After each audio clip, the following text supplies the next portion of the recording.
अरे ईशा,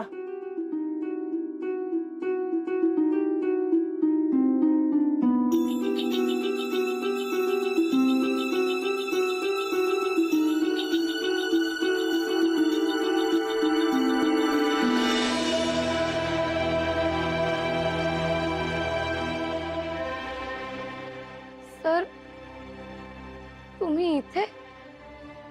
बघितलं बाबा, आजकाल तुमच्या मुलीला आम्ही इथे आलेला आवडत नाही. ईशा अगं आत्ताच आलेत सर, तुझ्या पुढे 2 मिनिट झालेत. तू अगदी वेळेत आलीस. आपण कुठे गेली होतीस?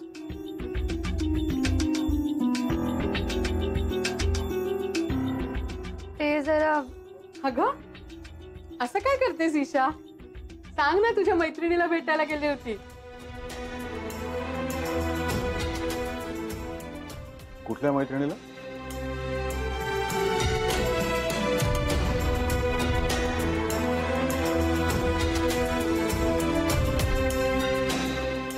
नक्की मैत्रिणीलाच भेटायला गेले होतीस ना ईशा?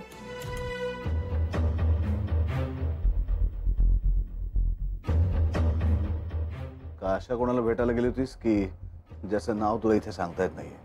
हा?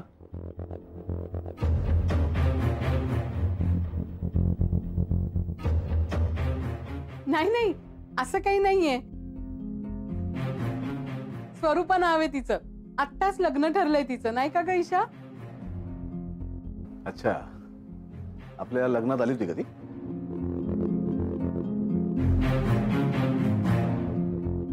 तिच्याकडे बघून असं वाटतं की ही नक्कीच मैत्रिणीला भेटायला गेली नव्हती. काय ईशा?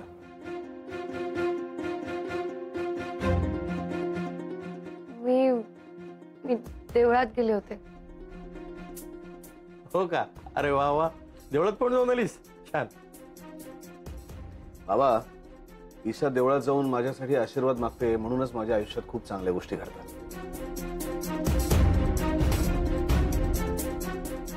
आताचा या वर्षीचा मला business tycoon of the year हा अवॉर्ड डिक्लेअर झालाय.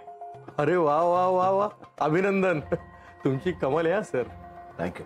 अगं बाई, अभिनंदन. थँक्यू. खरं तर हेच सांगायला आलो होतो तुम्हाला. माझ्या आयुष्यातली कुठलीही चांगली गोष्ट घडली आणि ती तुम्हाला सांगितली नाही तर मला चैन पडत नाही. ईशा, अगं जा बाळा, साखर आण, जावई बापूंना दे. नाही आई, साखरवर नको, आम्ही आता येतो. येऊ? चला ईशा, घरी सगळे वाट बघत असतील. घरी? घरी म्हणजे? अशी आनंदाची बातमी सगळ्यांबरोबर शेअर करण्यातच खरी मजा आहे बरं का ईशा. जा जा, सरांचं यश एकत्र साजरं करायला हवं. असंच यश मिळू द्या. थँक्यू आई बाबा. चला निघूया, उद्या पुरस्कार सोहळा आहे. सर मी नाही येऊ शकत आज तुमच्या बरोबर.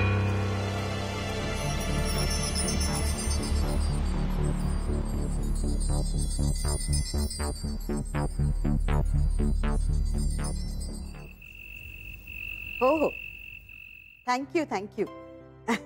नाही नाही, येतच असतील ते. आम्ही सुद्धा त्यांचीच वाट बघतोय.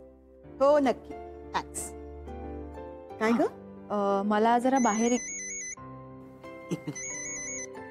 Hello, thank you thank you so much. हो हो, याही वर्षी मिळालंय. नक्की नक्की सांगेन. थँक्यू. बर, झालं? बोल ना. मला कळत नाहीये, अवॉर्ड मिळालाय ब्रोइनलॉनना, पण कॉल्स येतात तुम्हा लोकांना. काय चाललंय तिकडे? जयदीपला सुद्धा कॉलवरती कॉल येत आहेत. अगं विक्रांत बिझी असतील ना, म्हणून फोन घेऊ शकत नसतील ते. बिझी? आता कसले बिझी? ते तर गेलेत ना ईशाला आणायला. मग असू दे, लोकांचं प्रेम आहे आणि मला सुद्धा आवडत आहे अभिनंदनाचे फोन घ्यायला. Okay, enjoy. विलास, हे काय? अरे अरे, असू. एकटाच आलास तू? सर कुठे तुझे? नाही, मी गावाकडून आलो ना. म्हणजे सरांना पुरस्कार मिळालाय हे माहित नसेल तुला? पुरस्कार? तुझ्या सरांना बेस्ट बिझनेस टायकून हे अवॉर्ड मिळालाय. काय सांगताय साहेब? मी गावाकडे गेलो होतो ना पीरबाबाला कौल लावायला, म्हणून मला माहित नाही. प्रसाद घ्या. म्हणजे पीर बाबांनी कौल दिला असणार म्हणून एवढी चांगली बातमी मिळाली. सर कुठे गेलेत? सर ईशाच्या घरी गेलेत.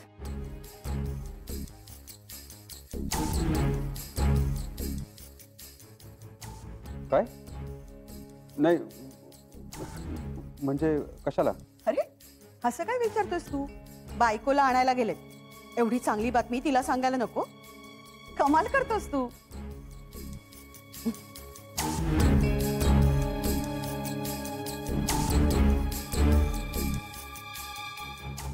ईशा, तुला जायला पाहिजे हा जावई बापूंबरोबर. हो ना, तू तिथे सगळ्यांबरोबर असायला पाहिजेस. पण बाबा, मला इथे महत्वाचं काम आहे. ते झालं की मी लगेच जाईन. कसलं काम आहे? ते जरा म्हणजे कर्जतवरनं होऊ शकणार नाही असं काही काम आहे का? नाही. ईशा, हे बरोबर नाही आहे वागणं तुझं. म्हणजे तू आत्ता जा ना, परत ये ते काम करायला. नाही का हो जावई बापू? राहू दे, तिला फोर्स नका करू. नाही, पण आईसाहेब सुद्धा वाट बघत असतील ना तिची. नाही, तिची यायची जर इच्छा नसेल तर कशाला तिला आग्रह करायचा? राहू दे तिला इथे, बरं वाटेल. चला बाबा, मी येतो. आई येतो. बाय ईशा.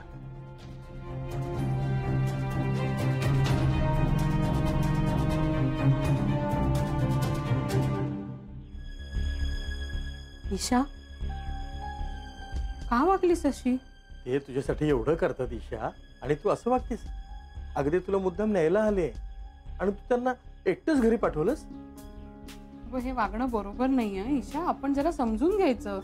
तू अजूनही फोन कर, ते खालीच असतील. हो ना, आजचा प्रसंग सुद्धा किती आनंदाचा आहे नाही का? मी सांगितलं ना एकदा, मी आज जाणार नाहीये.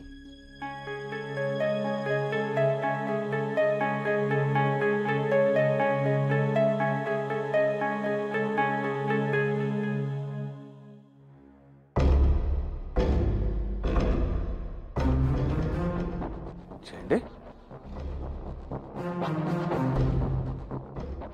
ये.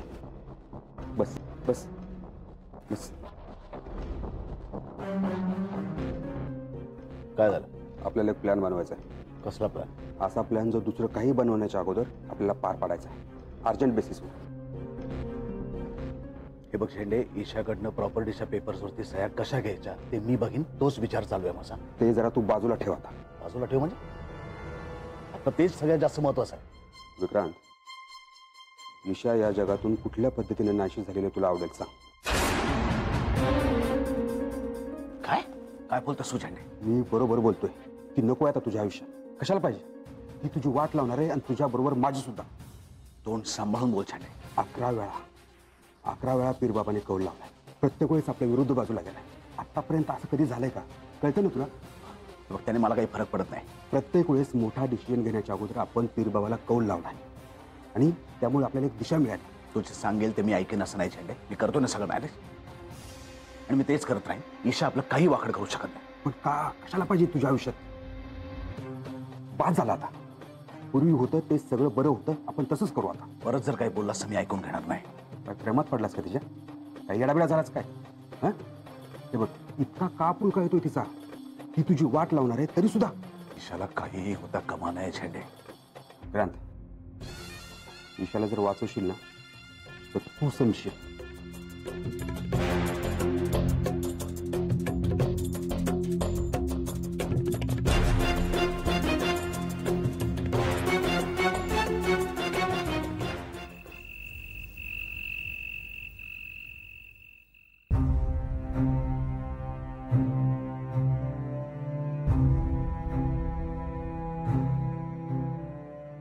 तू जसा विश्वास ठेवलास ना, तसा मी त्याच्यावर विश्वास ठेवला. पण विश्वासघात आणि विक्रांतची जात एकच आहे. आणि मीच नाही, अशी अनेक माणसं भेटतील तुला ज्यांना रस्त्यावर आणलंय, एकटं पाडलंय. त्याचं सगळं आयुष्य दुसऱ्यांचा विश्वासघात करण्यासाठी केलंय. खूप दुर्दैवी आहेस. गजाच्या प्रेमात पडलीस.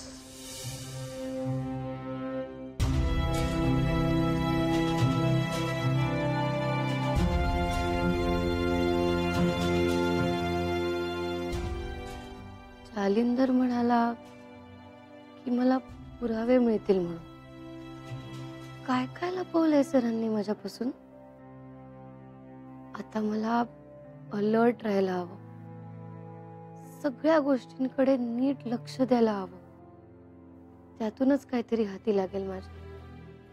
तुम्ही त्या सरांचे खूप जुने मित्र आहात ना? 20 वर्षांपासून एकमेकांबरोबर आहोत आपण, म्हणजे काम चाललंय एकत्र, मैत्री आहे आमची. म्हणजे तुम्ही सरांबरोबर देवघरे चाळीत राहिला असाल ना?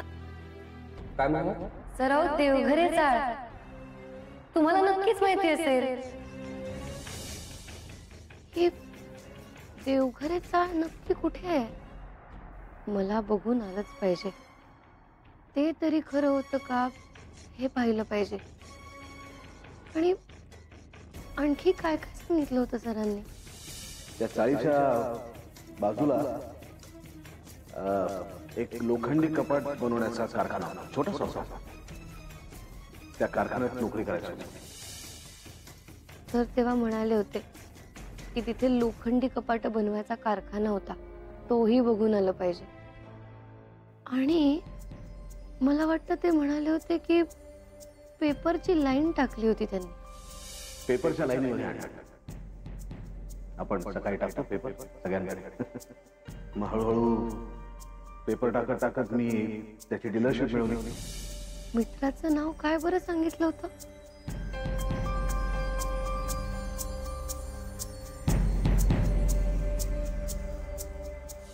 माझा एक मित्र होता, विठ्ठल पंढरपूरकर नावाचा मित्र म्हणाले होते. हे सगळं असं होतं का नाही हे चेक केलं पाहिजे मला.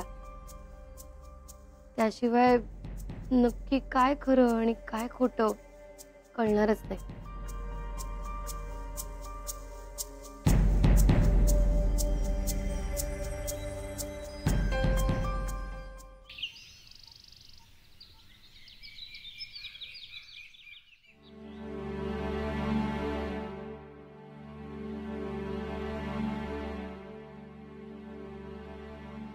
आलात का? काही कळलं का? नाही ना, रुपाली भेटली होती, तिला विचारलं मी, तिलाही काय माहिती नाही म्हणाली ती. अगं बाई, तिलाही माहिती नाही? खरं बोलतीये ना ती? खरंच बोलत असेल. काही सांगता येत नाही. मागे 2-3 वेळा ईशानी तिला सगळी माहिती दिली होती, पण तिने सांगितली नाही. दोघींचं भारी गुळपीट आहे. मला वाटतं ईशा बहुतेक तिच्या घरी गेली असेल. अशी कशी न सांगता जाईल? ते मात्र मलाही कळत नाहीये. पण अशी न सांगता कधीच कुठेच गेली नाही ना का ही मुलगी? हल्ली ना फार विचित्र वागायला लागली. म्हणजे आता बघा ना, हट्टीपणा करते. जावई बापू एवढे आले होते बोलवायला, पण गेली नाही. ते समजुतीने घेतात, पण ही हट्टीपणा करते. नाही, तिचं काहीतरी काम आहे म्हणाली ना ती, बहुतेक त्या कामासाठीच बाहेर गेली असेल. आणि तिथून तशीच परस्पर घरी जाईल. ती फोन करेल ती आपल्याला. बोलले पोरीची बाजू घ्यायला 1 नंबर आत नुसते. चहा ठेवलाय, वाढू ना?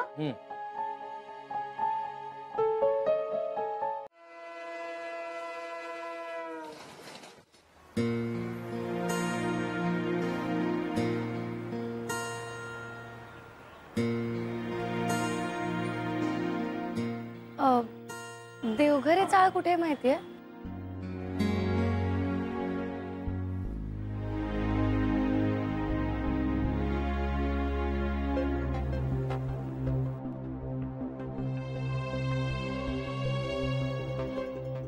एक्सक्यूज मी, काका, देवघरे चाळ कुठे माहितीये का?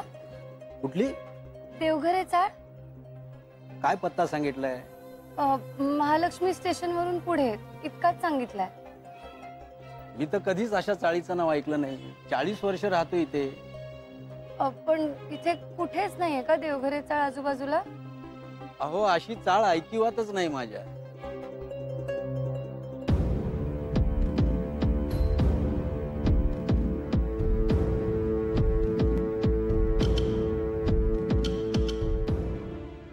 मी तुला काय सांगितलं सारिका, जोपर्यंत ईशाचा फोन लागत नाही तोपर्यंत ट्राय करत राहा, कळलं?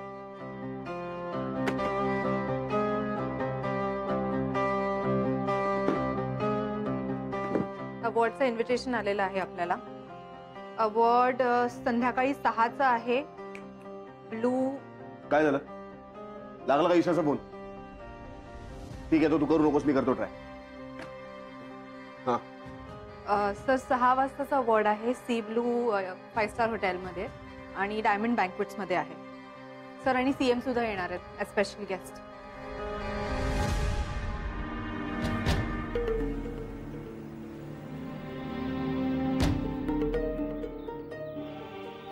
ताई, इथे देवघरे चाळ कुठे माहितीये का? नाही मला नाही.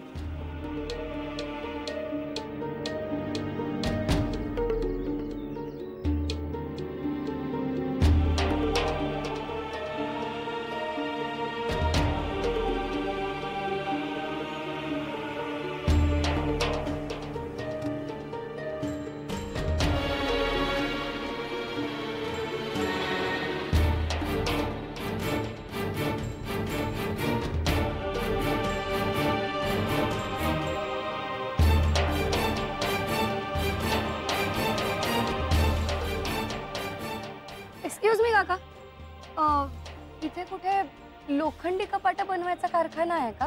काय? कारखाना लोखंडी कपाट बनवायचा. इथे नाहीच हो, कधीच नाही. पण म्हणजे या महालक्ष्मी एरियात कुठेच नाही असा कारखाना. अहो मी इतकी वर्ष ये जा करतो या रस्त्याने, मी तर असा कुठलाही लोखंडी कपाटांचा कारखाना कधी ऐकलेला नाहीये. इथे नाहीये खरंच. कधीच नव्हता. कधीच नव्हता.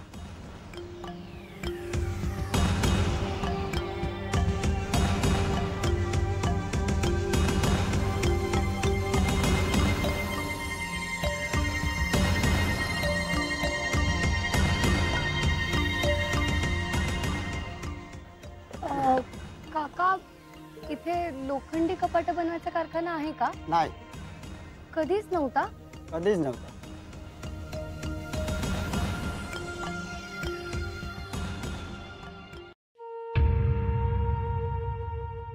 हाय ईशा, हाय. कशी आहेस? मी मस्त. मस्त?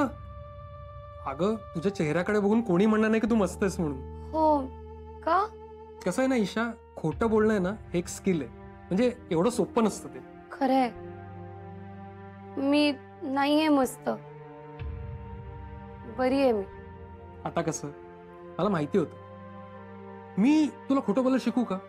काय रे बिपिन, किती चिडवतोयस? नाही नाही अगं खरंच सांगतोय, याचा ना खूप उपयोग होतो. म्हणजे कसं आहे, जी माणसं आपल्याला आवडत नाही, नकोशी असतात ना, त्यांना असं अवॉइड करता येतं. म्हणजे आता मी तुला सांगतो की मी कुठे जाऊन आलो असं नसतं तुला वाटतं, असं बाहेरून. विचार मला. मी का तुला विचारू कुठे गेला होतास? मी बघितलं ना, तू इथेच होतास. बरोबर आहे, पण एक गंमत म्हणून सांग ना, मी कुठे जाऊन आलो असं नसतं तुला वाटतं. विचार मला. कुठे गेला होतास? हा तुला सांगतो, ये इकडे.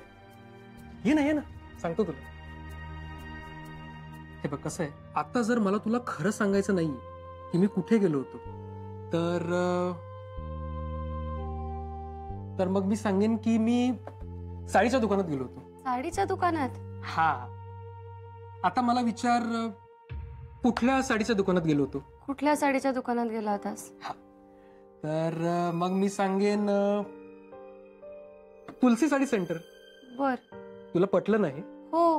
म्हणजे विचारणाऱ्याला देखील हे उत्तर पटेल ना? हो नक्कीच. हा, पण तुला माहितीये का, हे उत्तर मी आत्ताच्या आत्ता इथे तुझ्या समोर बनवलं. बनवलं? कसं? हा सांगतो. कसं आहे की तुझ्या पाठीबघ, तिकडे तुला एक साडी दिसते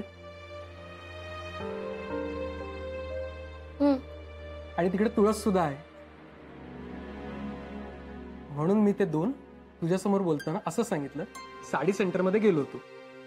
आणि नाव काय, तर तुलसी साडी सेंटर, असं मी तुझ्या समोर आत्ता धडधडीत खोटं बोललो.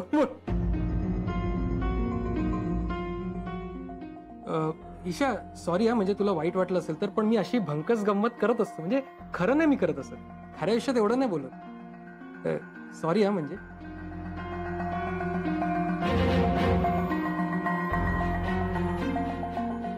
मी आलेच. ईशा मी भंकस केली हा. अगं मी गंमत करत होतो.